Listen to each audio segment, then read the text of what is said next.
ஓம் சாய்ராம். ஸ்ரீ சாய் ஞானேஸ்வரியின் அத்தியாயம் 3 தெய்வீக ஞானம் தொடர்ச்சி. நானா எது உண்மை எது பொய் என்பதை இப்போது நான் உங்களுக்கு விளக்குகிறேன். இதனால் நீங்கள் உண்மையற்ற மற்றும் பொய்யானவற்றை அடையாளம் கண்டு கொள்வீர்கள். இதனால் இந்த பொருள் முதல் உலகில் பொய்யான மற்றும் தவறான விஷயங்களின் காமத்தை நீக்குவீர்கள். நனவு. ஆன்மாவுக்கு 3 முக்கியமான பண்புகள் உள்ளன.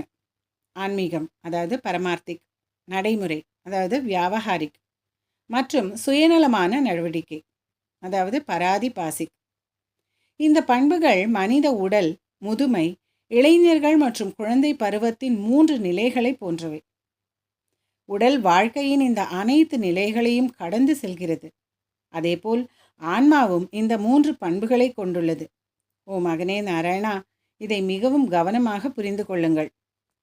தூய சைத்தன்யத்தின், அதாவது பேரறிவின்